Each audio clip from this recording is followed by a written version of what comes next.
একবার যদি কায়েম হয়ে যায় তখন মানুষ এর স্বাদ কখনো আর বলতে পারবে না। আমি আবারও বলতেছি কথাটা, একবার যদি ইসলামের স্বাদ মানুষ পেয়ে যায় আজীবন ভুলতে পারবে না, আজীবন ভুলতে পারবে। 16টা বছর ধরে কিছু কিছু ব্যক্তিরা ইন্দুরের গর্তে লুকিয়েছিল। তারা মনে করতেছিল এই দেশটা আমার বাবার, আমার চাচার, কি আমার নিজের, কোথা থেকে উড়ে এসে জুড়ে বসে এখন তারা মনে করতেছে এই দেশ আমার, সম্পদ আমার, গোটা রাষ্ট্রটা আমার, কিছু করার দরকার নাই, আগামীতে সব পদে পদে আমরাই পাস করব, এই জন্য কিছু করার দরকার নাই। এই জমিনে যত বেশি রক্ত ঝরবে, যত বেশি জীবন দিবে, তত বেশি এই জমিন উর্বর হবে। একটা গাছ যত বেশি যত্ন নেওয়া হয়, যত বেশি তার যত্ন নেওয়া হয়, পানি দেওয়া হয়, পরিচর্যা করা হয়, তত বেশি সার বীজ দেওয়া হয়, যত বেশি তত বেশি যেমন ফল দেয়, ডালপালা বিস্তার লাভ করে, ঠিক তেমনি এই জমিনে যে ব্যক্তি নির্যাতিত বেশি সহ্য করবে, মার খাবে, জেলে যাবে, জরিমানা দিবে, চাকরি ছাড়বে, সহ্য করবে, মার খাবে, তারপরে ঘর ছাড়বে, হিজরত করবে, ওই ব্যক্তিগুলোকে আগামী দিনে আল্লাহর পক্ষ থেকে বিজয় দান করা হবে। কথা বলেন ঠিক না ঠিক? এটার জ্বলন্ত প্রমাণ ডাকসু নির্বাচন হলো গত কয়েকদিন আগে, 9 তারিখ। 28টা পুরো প্যানেলের 28টার ভিতরে 24টাই ইসলামী আন্দোলনের কর্মীদের হাতে আল্লাহ পাক বিজয় দান করেছেন। বলেন আলহামদুলিল্লাহ। ইসলামী আন্দোলনের কর্মীরা কোনো ব্যক্তির জীবনী পড়ে রাজনীতি করে না, কোনো গোষ্ঠীর জীবনী পড়ে রাজনীতি করে না, তারা রাজনীতি করে বিশ্বনবী মুহাম্মদ রাসূলুল্লাহ সাল্লাল্লাহু আলাইহি সাল্লামের আদর্শিত হওয়া জীবনী পড়ে, রাসূল সাল্লাল্লাহু আলাইহি সাল্লামের সাহাবীদের জীবনী পড়ে তারা রাজনীতি করে। ওই সমাজের মানুষ যেমন চোরেরা, ডাকাতেরা, বাটপারেরা, চোরেরা, ডাকাতেরা, বাটপারেরা, ধর্ষকেরা যেমন ইসলাম আসার পরে আর ভুলতে পারে না ইসলামের স্বাদ, আমাদের সমাজের মানুষেরা যারা ইসলামের স্বাদ এখনো পায় নাই তারাও ভুলতে পারবে না ইসলামের এতটা স্বাদ। আসুন ইসলাম কায়েম হোক এই সমাজে, এই রাষ্ট্রে, এটাই হোক আমাদের দীপ্ত প্রতিজ্ঞা, এটাই হোক আমাদের রাসূল সাল্লাল্লাহু আলাইহি ওয়াসাল্লামের সিরাতের উপরে শিক্ষা। এই শিক্ষা নিয়ে বাকি জিন্দেগিতে শপথ নেওয়ার তৌফিক আল্লাহ আমাদেরকে দান করুন। সম্মানিত হাজিরিন, আল্লাহ সুবহানাহু ওয়া তাআলা মহাগ্রন্থ আল কোরআনুল কারীমের সর্বশেষ একটা আয়াত নাজিল করলেন, যে আয়াতটি আমি আজকে তেলাওয়াত করেছি। আল ইয়াউমা আকমালতু লাকুম দীনাকুম, আজ আমি তোমাদের দ্বীন তথা ইসলামকে পরিপূর্ণ করে দিলাম। সুবহানাল্লাহ। ইসলামকে পরিপূর্ণতা দান করলাম। ওয়া আতমামতু আলাইকুম নিয়ামতি, নিয়ামত সমূহকেও পরিপূর্ণ করলাম। ওয়া রাদিতু লাকুম ইসলাম দীনা, এবং জীবন বিধান হিসাবে ইসলামকে তোমাদের জন্য মনোনীত করে দিলাম। জোরে বলেন সুবহানাল্লাহ। ইসলাম জীবন বিধানটাকে, জীবন কোন পথে কোন মতে গঠন করবে সেটা, যাতে করে তোমরা জীবন কোন পথে গঠন করবে, বিধান অনুযায়ী কোন পথে কোন মতের সাথে পরিচালনা করবে, তার গাইডলাইন হিসাবে আমি তোমাদেরকে ইসলামটাকেই মনোনীত করে দিলাম। আবারও বলেন সুবহানাল্লাহ। এইটা আয়াতটা ছিল ওলামায়ে কেরামদের মতে সব শেষ আয়াত। নবীজি সাল্লাল্লাহু আলাইহি সাল্লামের এই আয়াতের পরে আর কোনো আয়াত নাজিল হয় না। এরপরে তার মৃত্যু হয়েছে বলে মুফাসসিরিনগণ বলেছেন। সম্মানিত হাজিরিন, আমরা দেখতেছি আল্লাহর কোরআনুল কারীম পরিপূর্ণ বিধান হওয়ার পরেও, কমপ্লিট কোড অফ লাইফ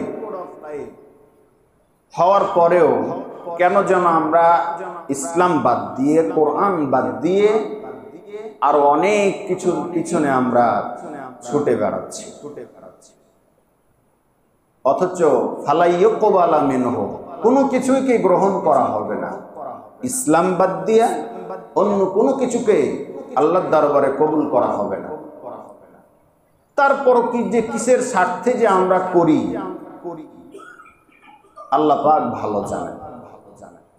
আল্লাহ আমাদেরকে ভালো মন্দের বিবেক দিলেন, সেই বিবেকটাকে কাজে লাগাতে পারি না এখনো। দেখেও না দেখার ভান করছি, বুঝেও না বুঝার ভান করছি, জেনেও না জানার ভান করে আমরা পথ চলছি। আমরা আর কত সময় গেলে, কত অপেক্ষার প্রহর গণলে আমরা আমাদের বিবেকের চোখ খুলতে পারবো? আমাদেরকে বুঝার, অনুধাবন করা, মেনে নেওয়ার সময় কিন্তু অলরেডি অনেক আগেই এসেছে। আমরা আমাদের ভুলের কারণে, একটা কথাই আছে, নিজের পায়ে কুড়োল মেরে, এরকম একটা কথা আছে না, অন্যের উপরে চাপ দিয়ে লাভ কি? কথাটা যদিও গ্রাম্য ভাষায় কিন্তু খুব যথার্থ আছে কথাটাই। নিজের পায়ে কুড়োল মারলাম আর অন্যের উপরে দোষ দিলাম, এটা হতে পারে না। আমি অপরাধ করব আর দোষ দিব ইসলামের উপরে, এটা কখনো হতে পারে না। বিশ্বাস করুন, নবীজি সাল্লাল্লাহু আলাইহি ওয়াসাল্লাম মক্কি জীবনের কথা আমি বলেছি গত বছরে এবং গত 2-1 সপ্তাহ বলেছি। মাদানী জিন্দেগিতে যাওয়ার পরে তিনি কাফের মুশরিকদের সাথে বেশ কয়েকটি যুদ্ধ করেছেন। বদরের যুদ্ধ, উহুদ যুদ্ধ, খন্দকের যুদ্ধ, হুদাইবিয়ার সন্ধি সহ আরো কয়েকটি যুদ্ধ বিগ্রহের পর তিনি কায়েম করলেন একটি সোনালী সমাজ। সোনালী সমাজ কায়েম করার পরে যারা ছিল চোর, ডাকাত, বদমাশ, লুটতরাজ, জেনাখোর, ব্যভিচারী থেকে শুরু করে ধর্ষক পর্যন্ত যারা ছিল, এই লোকগুলো ইসলামের মহা শান্তির বাণী আসার পরে, নবী আসার পরে, ইসলাম আসার পরে, ইসলামের সৌন্দর্য, ইসলামের বিধিবিধান, ইসলামের নিয়ম, ইসলামের কানুন যখন সমাজে আসলো এবং কায়েম হতে লাগলো, তখন মানুষ যারাই ছিল চোর, যারাই ছিল ডাকাত, তারাই সোনার মানুষে পরিণত হতে লাগলো। ওই মানুষটাই ছিল চোর, ওই মানুষটাই হয়ে গেল সোনালী মানুষ। করলো কে? বিশ্বনবী সাল্লাল্লাহু আলাইহি ওয়াসাল্লাম। মাধ্যম হচ্ছে কোরআন এবং ইসলাম। সম্মানিত হাজির, আমি এই কথা দিয়ে বুঝাতে চাচ্ছি যে ইসলাম বাদ দিয়ে অন্য কোনো কিছু দিয়ে শান্তি নাই। ওই সময়তেও পারে নাই, এখনো করা সম্ভব নয়। আজও যারা আমরা ইসলাম বাদ দিয়ে অন্য কিছুর পিছনে দৌড়াচ্ছি, আজীবন দৌড়িয়ে যদি আমি জীবন শেষ করে দেই, আমার কোনো মুক্তির পথ মিলবে না।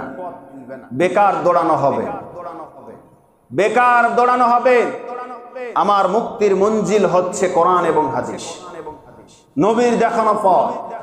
আমাকে ছুটে যেতে হবে রাসূলের আদর্শের দিকে। লাকাদ কানা লাকুম ফি রাসূলিল্লাহি উসওয়াতুন হাসানাহ, তোমাদের জন্য তোমাদের রাসূলের জীবনেই রয়েছে উত্তম আদর্শ, কল্যাণ রয়েছে, আদর্শ রয়েছে।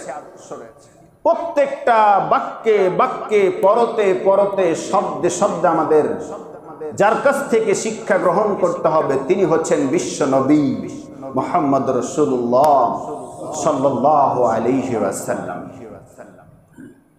সম্মানিত হাজিরিন, তার আশ্চর্য হয়ে গেল।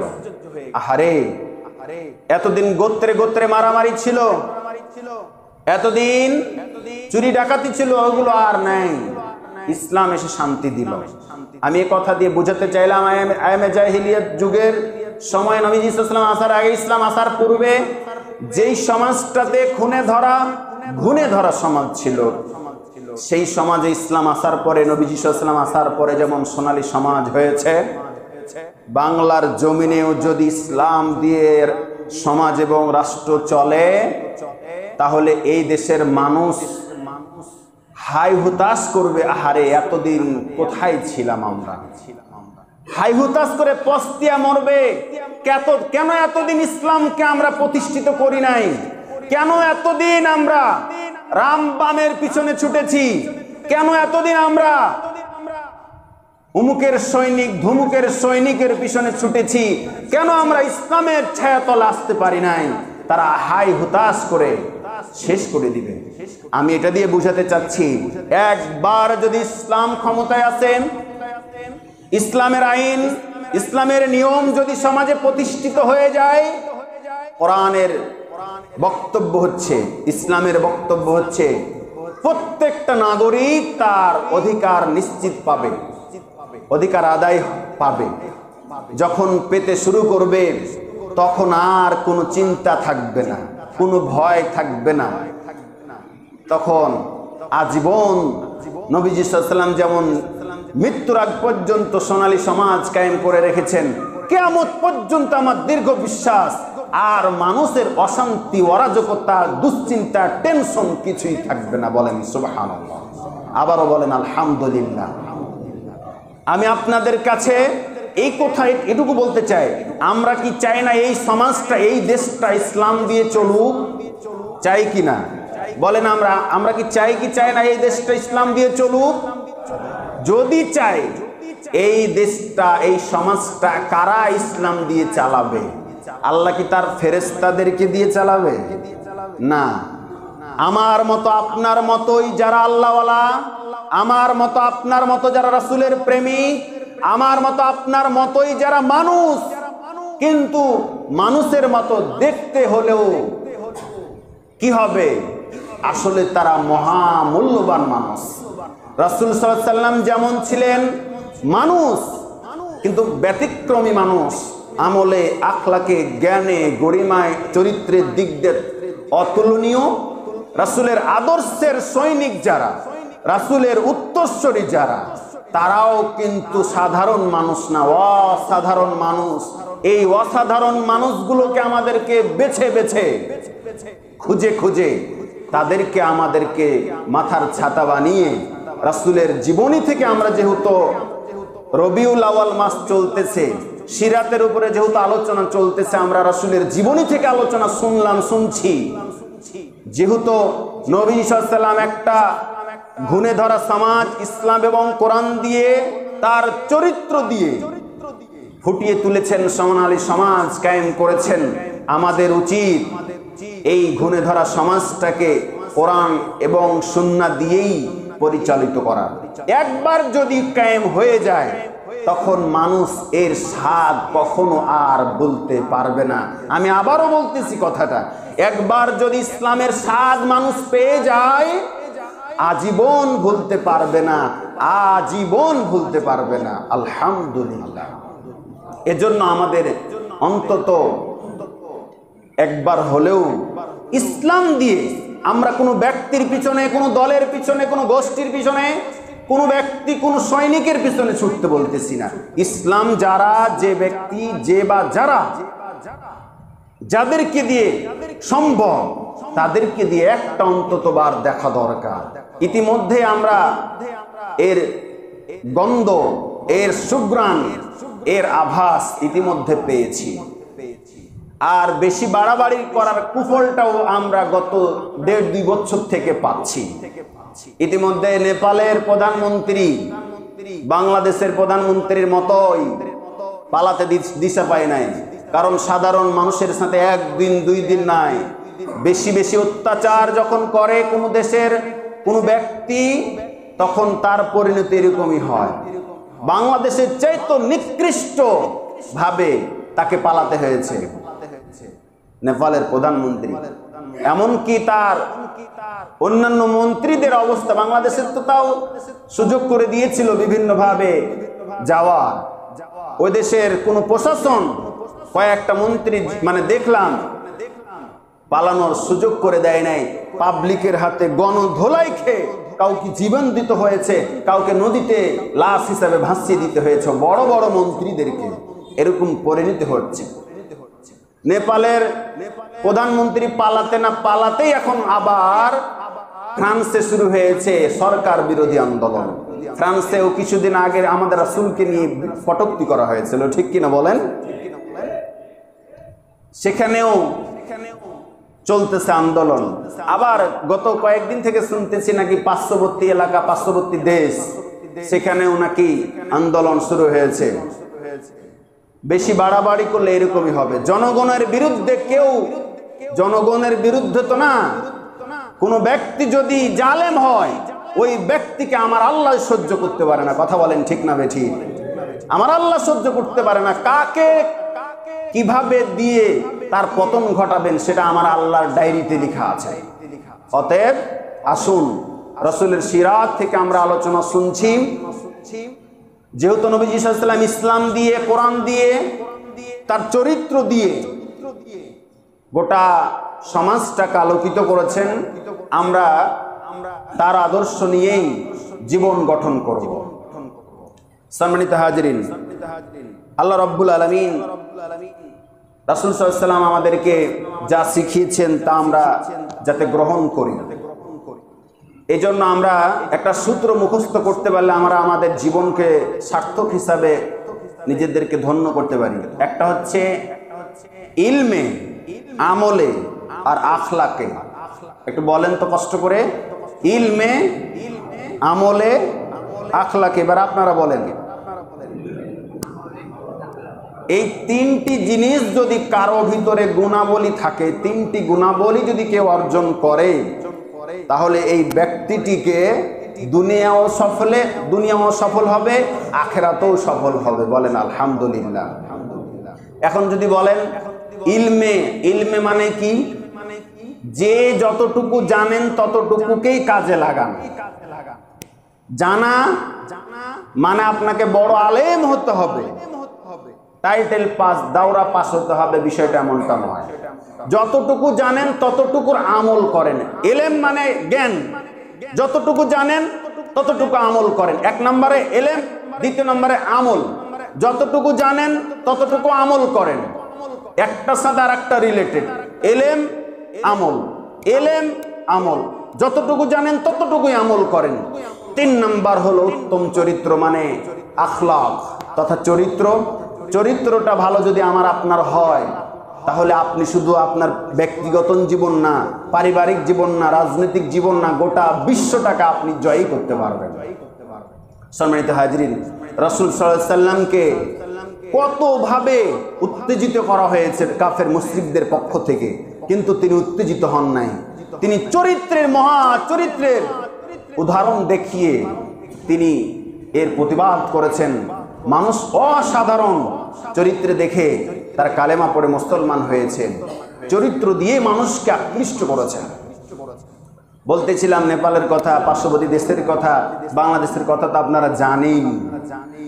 ইতিমধ্যে আমরা এটাও দেখতে পাচ্ছি, সারা দেশ সহ সারা দেশে ইসলামের সুঘ্রাণ আমরা পাচ্ছি। সারা 16টা বছর ধরে কিছু কিছু ব্যক্তিরা ইন্দুরের গর্তে লুকিয়েছিল। তারা মনে করতেছিল এই দেশটা আমার বাবার, আমার চাচার, কি আমার নিজের, কোথা থেকে উড়ে এসে জুড়ে বসে এখন তারা মনে করতেছে এই দেশ আমার, সম্পদ আমার, গোটা রাষ্ট্রটা আমার, কিছু করার দরকার নাই, আগামীতে সব পদে পদে আমরাই পাস করব, এই জন্য কিছু করার দরকার নাই। কিন্তু এরা জানে না 16টা বছর ধরে কারা রক্ত ঝরিয়েছে, কারা ঘাম ঝরিয়েছে, কারা নির্যাতন করেছে, নির্যাতন সহ্য করেছে, কারা জেল খেটেছে, জরিমানা দিয়েছে, অপমান বোধ সহ্য করছে, বাড়ি ছেড়েছে, ঘর ছেড়েছে, পরিবার ছেড়েছে, চাকরি ছেড়েছে। কথা বলেন ঠিক না বেঠিক? আরো জোরে বলেন ঠিক না বেঠিক? 16 বছর ধরে যারা নির্যাতিত, নিপীড়িত, আগামী সমাজ, আগামী দেশ তাদের হাতে আল্লাহ জিম্মাদার দিবেন। কথা বলেন ঠিক না বেঠিক? সূরা বনী ইসরাইলের ভিতর আল্লাহ পাক বলেছেন, আল্লাহ তার রাসূলের উত্তরসূরিদেরকে তার আগামী দিনের বিজয় দান করেন। কথা হলো এটাই, আমি থাকবো না, আমার উত্তরসূরিদেরকে আল্লাহ, যদি তারা পাওয়ার যোগ্য হয় তাদেরকে আল্লাহ বিজয় দান করবেন। আল্লাহ রাসূল এক সময় ছিল, কিন্তু এখন তিনি নাই। তার উত্তরসূরি, যোগ্য উত্তরসূরি যারা, তাদেরকে আল্লাহ বিজয় দান করবেন। এভাবে করে ক্রমান্বয়ে আসতে থাকবে। এই জমিনে যত বেশি রক্ত ঝরবে, যত বেশি জীবন দিবে, তত বেশি এই জমিন উর্বর হবে। একটা গাছ যত বেশি যত্ন নেওয়া হয়, যত বেশি তার যত্ন নেওয়া হয়, পানি দেওয়া হয়, পরিচর্যা করা হয়, তত বেশি সার বীজ দেওয়া হয়, যত বেশি তত বেশি যেমন ফল দেয়, ডালপালা বিস্তার লাভ করে, ঠিক তেমনি এই জমিনে যে ব্যক্তি নির্যাতিত বেশি সহ্য করবে, মার খাবে, জেলে যাবে, জরিমানা দিবে, চাকরি ছাড়বে, সহ্য করবে, মার খাবে, তারপরে ঘর ছাড়বে, হিজরত করবে, ওই ব্যক্তিগুলোকে আগামী দিনে আল্লাহর পক্ষ থেকে বিজয় দান করা হবে। কথা বলেন ঠিক না বেঠিক? এটার জ্বলন্ত প্রমাণ ডাকসু নির্বাচন হলো গত কয়েকদিন আগে, 9 তারিখ। 28টা পুরো প্যানেলের 28টার ভিতরে 24টাই ইসলামী আন্দোলনের কর্মীদের হাতে আল্লাহ পাক বিজয় দান করেছেন। বলেন আলহামদুলিল্লাহ। চিন্তা করেছেন, এটা এমনিতে হয় নাই, এটা এমনিতে হয় নাই। মানুষের ভালোবাসা, আন্তরিকতা, চরিত্র দিয়েই মানুষ তাদেরকে পছন্দ করেছে। এখন পর্যন্ত ইসলামী আন্দোলনের কোনো একটা নেতা তো দূরে থাকে, এক মাসের না একদিনের কর্মীর বিরুদ্ধে ধর্ষণের কোনো অভিযোগ নাই। কথা বলেন ঠিক না বেঠিক? আছে? ধর্ষণের কোনো অভিযোগ নাই, ইভটিজিং এর কোনো অভিযোগ নাই, চুরির কোনো অভিযোগ নাই, চাঁদাবাজের কোনো অভিযোগ নাই, টেন্ডারবাজের কোনো অভিযোগ নাই, মারামারির কোনো অভিযোগ নাই, গ্রুপে মারামারির কোনো অভিযোগ নাই। মারামারি গ্রুপে মারামারি অন্য দলের ভিতরে আছে না নাই? এগুলো মানুষ দেখে না? কথা বলেন, দেখে না? মানুষ কত আর দেখবে? এরা জেনেছে আর অন্য কোন দল মত দিয়ে সমাজে, রাষ্ট্রে শান্তি পাওয়া যাবে না। ইসলামী আন্দোলনের কর্মীরা কোন ব্যক্তির জীবনী পড়ে রাজনীতি করে না, কোন গোষ্ঠীর জীবনী পড়ে রাজনীতি করে না। তারা রাজনীতি করে বিশ্বনবী মুহাম্মদ রাসূলুল্লাহ সাল্লাল্লাহু আলাইহি সাল্লামের আদর্শিত হওয়া জীবনী পড়ে, রাসূল সাল্লাল্লাহু আলাইহি সাল্লামের সাহাবীদের জীবনী পড়ে তারা রাজনীতি করে। সম্মানিত হাজরিন, তাদের কোনো অহংকার নাই, নিরহংকার। এজন্য এখনো সময় আছে। আপনার ট্রেনের চাকা, আপনার গতিটা পাল্টান, আপনার গতি পাল্টান। যদি ভাগ্যের চাকা খুলতে চান, এখনো সময় আছে। রাসূলের সিরাতের উপরে আলোচনা এই জন্যই করছি, মাদানী জীবনটা পুরোটাই ছিল আদর্শ সমাজ গঠনে। রাসূল সাল্লাল্লাহু আলাইহি ওয়াসাল্লাম শুধু মদিনায় হিজরত করেই মদিনায় হিজরত করার পরে শুধু বসে বসে পায়ের উপরে পা তুলে খেয়েছেন এমনটা নয়। ওই মদিনাবাসী যা পাঠিয়েছেন নবীজির ঘরে তা খেয়েছেন আর ঘুমাইছেন তা নয়। নবীজি সাল্লাল্লাহু আলাইহি ওয়াসাল্লামের প্রত্যেকটা সেকেন্ড, প্রত্যেকটা মুহূর্ত ছিল রাষ্ট্র কিভাবে ইসলাম দিয়ে কায়েম হবে। প্রত্যেকটা স্বপ্নই ছিল তার, রাসূল সাল্লাল্লাহু আলাইহি ওয়াসাল্লামের কিভাবে রাষ্ট্র ইসলাম দিয়ে কায়েম হবে। সে স্বপ্নেই তিনি ঘুমাতে পারতেন না। এভাবে করে তিনি সোনালী সমাজ কায়েম করেছেন। তিনি বিভিন্ন রাষ্ট্রদূতের কাছে চিঠি পাঠিয়েছেন, তিনি বিভিন্ন ব্যক্তিদের কাছে চিঠি লিখেছেন, ইসলামের সুমহান দাওয়াতগুলো ছড়িয়ে দিয়েছেন। তাদের দাওয়াত পেয়ে, চিঠি পেয়ে তারা একের পর এক ইসলাম বুঝেছে, শুনেছে এবং তারা চুক্তিবদ্ধ হয়েছে। এভাবে করে তারা ইসলামী রাষ্ট্র গঠনে তারা সহযোগিতা করেছে। সম্মানিত হাজরিন, বিশ্বনবী মুহাম্মদুর রাসূলুল্লাহ সাল্লাল্লাহু আলাইহি ওয়াসাল্লামকে মেরে ফেলবার জন্য আবু জেহেল দারুন নাদওয়া নামক বৈঠক করতেছে। কে আছো তোমরা? আব্দুল্লাহর পুত্র মুহাম্মদকে মারতে হবে খবর আল্লাহ পাক অলরেডি জেনে ফেলেছেন। নবীজি সাল্লাল্লাহু আলাইহি ওয়াসাল্লামকে বললেন, ওগো নবীজি, আপনি হিজরত করে মদিনায় চলে যান। আলীকে বিছানায় ঘুমিয়ে আবু বকর সিদ্দিকের বাসায় গেলেন, শুধু ঠোকা দিয়েছেন, আবু বকর দরজা খুলেছে। বিশ্বনবী সাল্লাল্লাহু আলাইহি ওয়াসাল্লাম অবাক হয়ে গেলেন, ও আবু বকর, কি ব্যাপার?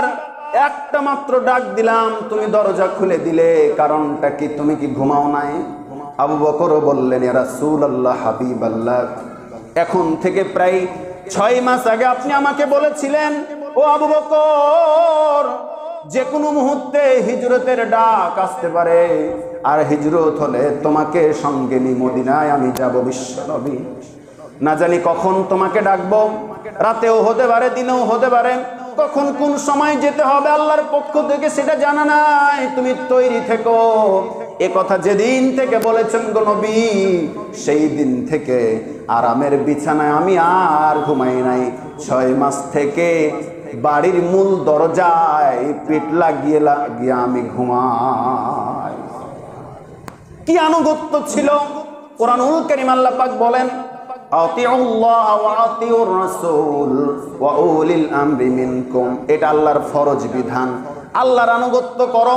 আল্লাহ যত আদেশ আছে সবগুলো আনুগত্য, এটা প্রত্যেক মুসলমান নরনারীর জন্য ফরজ। আনুগত্য করা, সঙ্গে সঙ্গে রাসূলের আনুগত্য করা, এটাও ফরজ কাজ। তারপরে রাসূল থাকবে না পৃথিবীতে, পৃথিবী থেকে চলে গেছেন, চলে যাবেন, এটাই সত্য। পরবর্তীতে যারা উলিল আমর হবে, নেতা হবে, সত্যিকারের রাসূলের প্রেমিক নেতা যারা হবে, দায়িত্বশীল যারা হবে, তাদের ওই নেতার আনুগত্য করাও ফরজ। গত কয়েকদিন আগে একটা দলের নেতাও রয়েছে, কর্মীরাও রয়েছে, বাগ বিতণ্ডে শুরু হয়ে গেল, হট্টগোল। নেতা থামাতে চাচ্ছে, কর্মীরাও থামে না, নেতারাও থামে না, চিল্লা পাল্লা করছে, হই হুল্লার করছে। কিন্তু ইসলামী আন্দোলনের একজন সভাপতি, ঢাকা বিশ্ববিদ্যালয়ের সভাপতি, বর্তমানে যিনি এখন ঢাকা বিশ্ববিদ্যালয়ের ভিপি, সাদেক কাইয়ুম ভাই, যখন কোনো একটা অনুষ্ঠানে জাস্ট কিছু একটা হইচই লক্ষ্য করলেন, সঙ্গে সঙ্গে দাঁড়িয়ে শুধু ইশারা দিলেন, একটু থামেন। 1 সেকেন্ডের ভিতরে সব থেমে গেলেন। আলহামদুলিল্লাহ বলেন। চিন্তা করেছেন কি আনুগত্যের স্পিরিট তারা দেখিয়েছে। অন্য দলের কর্মীরা, নেতারা হইচই করছে, থামতে বলছে, থামে না, বরং আরো টেবিল চালিয়ে, চেয়ার চালিয়ে ভাঙাভাঙি করে। কিন্তু ইসলামী আন্দোলনের কর্মীরা শুধু ইশারা দিয়েছে, হাতের ইশারা, সাথে সাথেই পুরো হল রুম নিস্তব্ধ হয়ে গেছে। এটাই আনুগত্য। ওয়াতিল্লাহ ওয়া আতির রাসূল ওয়া উলিল আমরি মিনকুম। তোমরা তোমাদের নেতার আনুগত্য করো, এটাও ফরজ। আবু বকর এই কথাগুলো শুনে বিশ্বনবী দরদর করে কাঁদলেন আর বললেন, আবু বকর চলো আমার সঙ্গে মদিনায় চলেন। মদিনায় যাওয়ার সঙ্গে সঙ্গে মদিনার অলিতে গলিতে ধ্বনি হলো, তলাআল বাদরু আলাইনা মিন সানিওয়াদিল ওয়াদা ওয়াজাবা শুকরু আলাইনা মা দাআ লিল্লাহি দা। বলেন মারহাবা। তলাআল বাদরু আলাইনা মিন সানিয়াদিল ওয়াদা ওয়াজাবা শুকরু আলাইনা মা দাআ লিল্লাহি দা। আলহামদুলিল্লাহ। মদিনায় বিশ্বনবীকে সবাই কংগ্রাচুলেশন, স্বাগতম জানালেন, রিসিভ করলেন। অভ্যর্থনা জানাতে জানাতে সবাই দব বাজিয়ে বাজিয়ে নবীজিকে শুভ আগমন জানালেন। বলেন আলহামদুলিল্লাহ। ডেকেই নবীজি সাল্লাল্লাহু আলাইহি ওয়াসাল্লাম সর্বপ্রথম যে কাজটা করলেন, মসজিদে নববী, স্থানীয় লোকদেরকে নিয়ে মসজিদে নববী বানালেন। মসজিদে নববী বানার পরেই শুরু হয়ে গেল সমাজটাকে কিভাবে ইসলাম দিয়ে কায়েম করা যায়। সুবহানাল্লাহ বলেন। ইতিমধ্যে মক্কা থেকে খবর আসলো তারা যুদ্ধ করবে। বদর নামক প্রান্তে যুদ্ধ হলো, আল্লাহ পাক বিজয় দান করলেন। লম্বা কথা, বদরের প্রান্তরে আবু জেহেল নেতায় মৃত্যুবরণ করলেন। কর্মীরা কি থেমে থাকবে?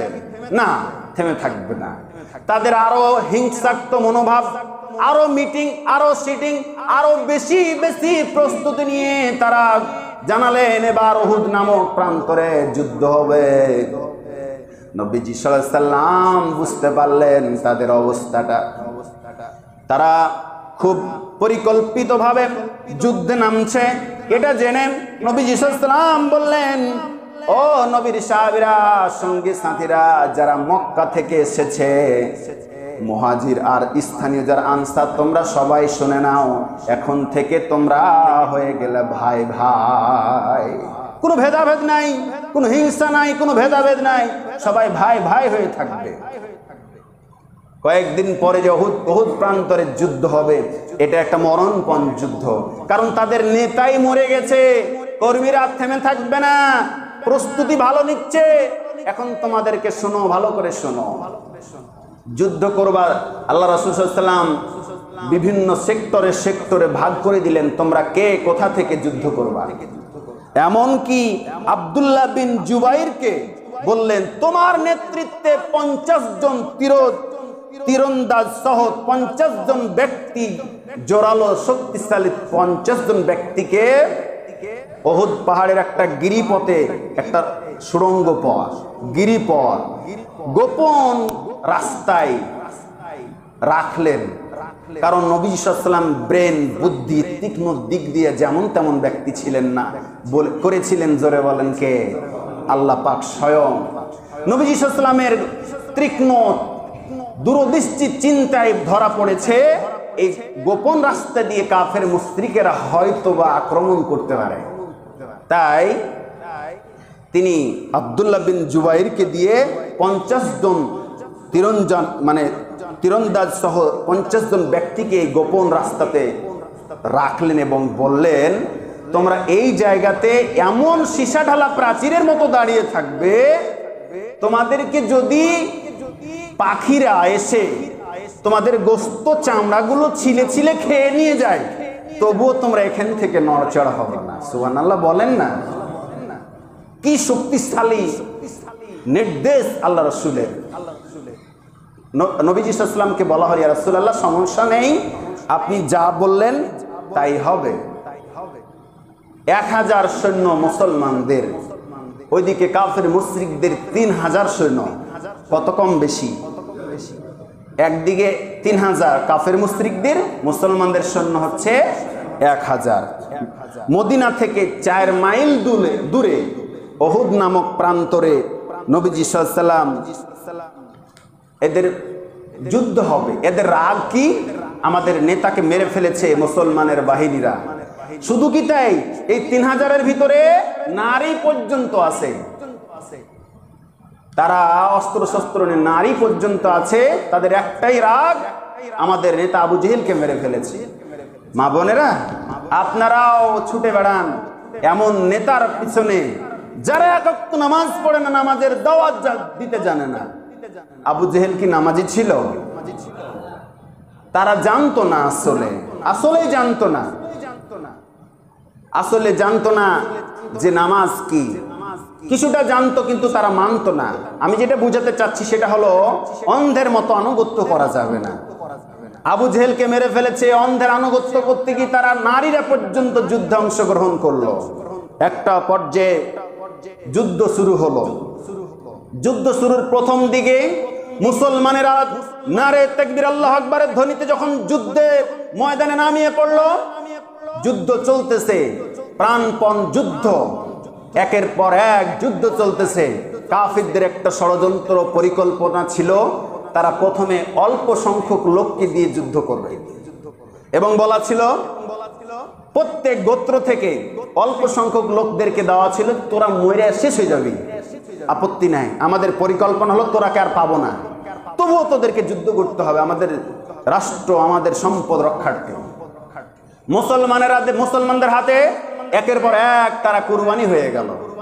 যখন যুদ্ধের অবস্থা খুবই পজিটিভ দিক, মুসলমানদের হাতে বিজয় আসার মতো অবস্থা, সবাই তখন আনন্দে উল্লাসিত জয়ের ধ্বনি দিতে লাগলো মুসলমানেরা। একটা শিক্ষা আছে, জন্য বলতেছি, আপনারা কি বিরক্ত হচ্ছেন? নবীজি সাল্লাল্লাহু আলাইহি ওয়াসাল্লামের নেতৃত্বে যুদ্ধ চলতেছে, এমন সময় যুদ্ধের জয়ের ধ্বনি আসতেছে। এমন অবস্থায় চতুর্দিক থেকে মুসলমানেরা, যাদেরকে বলা হয়েছিল তোমরা পাখি এসেও যদি তোমাদের চামড়া ছিলে, গোস্ত ছিঁড়ে নিয়ে চলে যায়, তবুও তোমরা এই জায়গা ছাড়বা না। সেক্টরে যেখানে যাকে দায়িত্ব দেওয়া আছে দায়িত্ব পালন করবা। কিন্তু কি হবে, বদরের যুদ্ধে তারা জয়লাভ করেছিল। কাফের মুশরিকদের অসংখ্য গণিত ধন সম্পদ যুদ্ধের ময়দানে পড়েছিল। নবীজি ঘোষণা দিয়েছিল, ও আল্লাহ রাসূলের সাহাবীরা, মুজাহিদেরা, এখন থেকে যে যুদ্ধ সম্পদগুলো পড়ে আছে এগুলো আল্লাহ ঘোষণা দিয়েছেন, এগুলো সব সম্পত্তি এখন মুজাহিদ তোমাদের। সুবহানাল্লাহ বলেন। বদরের যুদ্ধের ইতিহাস তারা ভুলে নাই।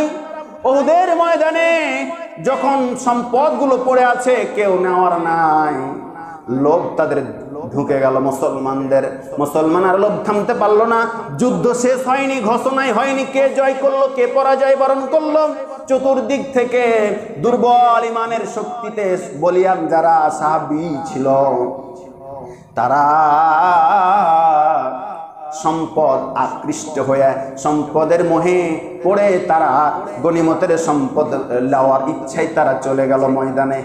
সম্পদের এই গনিমতের মালগুলো তারা ভক্ষণ করতে লাগলো, নিতে লাগলো।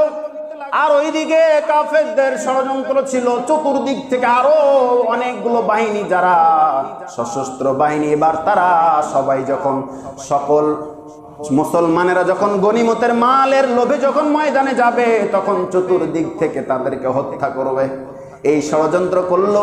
এইদিকে মুনাফিকের সর্দার আব্দুল্লাহ বিন উবাই 300 সাহাবীদেরকে বলল, আর তো যুদ্ধ হবে না, যুদ্ধে তোমরা জয়ী হয়ে গেছে, তোমরা ভেগে যাও, চলে যাও, চলে যাও। জোরে বলেন নাউজুবিল্লাহ। 300 সাহাবীদেরকে নিয়ে আব্দুল্লাহ বিন উবাই ভেগে গেলেন। এমন অবস্থায় নবীজি বললেন, কই মুসলমানেরা, তোমরা যেখানে ছিল ওখানে থাকো, কেউ একটা নড়চড় হবে না, সম্পদ যেখানে আছে পড়ে থাক। কিন্তু কি হবে, বদরের প্রান্তরে যেরকম করেছে সম্পদে আর অপতে আকৃষ্ট হয়ে তারা সম্পদ নিতে লাগলো। ইতিমধ্যেই কাফের মুশরিকদের বিশাল একটা বাহিনী পাহাড়ের পাদদেশ থেকে এসে মুসলমানদের উপর আক্রমণ শুরু করলেন। এমনকি নবীজি সাল্লাল্লাহু আলাইহি ওয়াসাল্লামের উপর আক্রমণ হলো। চতুর্দিকে এলান হয়ে গেল বিশ্ব নবী শাহাদাত বরণ করেছে। চতুর্দিকে মুসলমানেরা আরো ক্ষিপ্ত হয়ে গেলেন, আমাদের প্রিয় রাসূল বিশ্ব নবী শাহাদাত বরণ করেছে, তাহলে আমাদের কি হবে? আবার তারা শক্ত হাতে সিদ্ধান্ত নিলেন, আমাদের জীবন থাকতে আমরা কেউ নড়চড় হব না। ওই তীরন্দাজ বাহিনী আব্দুল্লাহ বিন জুবাইরের নেতৃত্বে যারা 50 জন ছিল তারাও কিছু সংখ্যক ভুল বুঝে চলে এসেছিল। নবীর সাহাবীরা কিছুটা বিব্রত অবস্থায় পড়ে গেলেন। যুদ্ধের মাঝখানে আল্লাহ পরীক্ষায় ফেলে দিলেন। আল্লাহ রাসূল সাল্লাল্লাহু আলাইহি ওয়াসাল্লাম বললেন, তোমরা কেউ নড়চড় হবে না, আমি সুস্থ আছি, ভালো আছি, শুধু আমার দাঁতে আঘাত লেগেছে, দাঁতটা খসে পড়ে গেছে। বলেন আল্লাহু আকবার। তবু আমার যায় আসে না, যতক্ষণ যুদ্ধের বিজয় না হচ্ছে কেউ নড়চড় হবে না। আল্লাহ রাসূলের নেতৃত্বে আল্লাহ রাসূলকে বলা হলো, ইয়া রাসূলুল্লাহ, আপনি একটু পাহাড়ের পদদেশে থাকেন, বাকিটা আল্লাহর সাহায্যে আমরা যুদ্ধ করব। নবীজি সাল্লাল্লাহু আলাইহি ওয়াসাল্লামকে পাহাড়ের পদদেশে রেখে মুসলমান সাহাবীরা আল্লাহু আকবারের সাহায্যে ধ্বনিতে আল্লাহর সাহায্যে আবার যুদ্ধের ময়দানে নেমে পড়লেন। দীর্ঘ সময় যুদ্ধ করার পরে কাফের মুশরিকেরা চতুর্দিক থেকে পালাতে শুরু করলো। আলহামদুলিল্লাহ বলেন। তখন বিজয় হলো উহুদের ময়দানে। প্রাথমিক অবস্থায় তারা সম্পদের মোহে পড়েছিলেন, আনুগত্য করছিলেন না, দায়িত্ব অবহেলা করেছিলেন, গনিমতের মাল পাওয়ার লোভটা কাজ করেছিল মুসলমানদের। এ কারণে কিছুটা বিব্রত অবস্থায় পড়তে হয়েছে। আমি এই ঘটনা দিয়ে শিক্ষা দিতে চাই, কোন সময়ের জন্য ইমানের বলে বলিয়ান হয়, কোন সময়ের জন্য আমাদেরকে কোন সময়ের জন্য আমাদের লোভ লালসা রাখা যাবে না। যখন যেখানে যে অবস্থায় আমাদের প্রয়োজন আমাদের ঈমানটাকে কাজে লাগাতে হবে।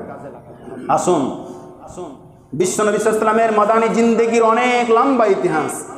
পদে পদে পদে পদে তিনি ইসলামী রাষ্ট্র কায়েমের জন্য অনেক কাজই করেছেন। আল্লাহ রাসূলের সিরাতের উপরে যে আলোচনা শুনলাম এবং করলাম, শিক্ষাগুলো নিব এটুকুই। পুরো রাসূলের জীবনী থেকে আমরা এটুকু সিদ্ধান্ত নিলাম, যেহেতু আল্লাহ রাসূল সাল্লাল্লাহু আলাইহি ওয়াসাল্লাম পেরেছিলেন ঘুণে ধরা সমাজটাকে আলোর সমাজে পরিণত করতে কোরআন এবং ইসলাম দিয়ে, আমরাও পারবো এই সমাজটাকে, চুরি ডাকাতি হওয়া সমাজটাকে, খুন গুমের এই সমাজটাকে, ধর্ষণ ইফটিজিং এর এই সমাজটাকে আমরাও পারবো সোনালী সমাজ কায়েম করতে। ওই সমাজের মানুষ যেমন চোরেরা ডাকাতেরা বাটপারেরা, চোরেরা ডাকাতেরা বাটপারেরা ধর্ষকেরা যেমন ইসলাম আসার পরে আর ভুলতে পারে না ইসলামের স্বাদ। আমাদের সমাজের মানুষেরা যারা ইসলামের স্বাদ এখনো পায় নাই, তারাও ভুলতে পারবে না ইসলামের এতটা স্বাদ। আসুন ইসলাম কায়েম হোক এই সমাজে, এই রাষ্ট্রে। এটাই হোক আমাদের দীপ্ত প্রতিজ্ঞা, এটাই হোক আমাদের রাসূল সাল্লাল্লাহু আলাইহি ওয়াসাল্লামের সিরাতের উপরে শিক্ষা। এই শিক্ষা নিয়ে বাকি জিন্দেগিতে শপথ নেওয়ার তৌফিক আল্লাহ আমাদেরকে দান করুন। আমরা সবাই বলি আল্লাহুম্মা আমিন। ওয়া আখিরু দাওয়ানা আলহামদুলিল্লাহি রাব্বিল আলামিন।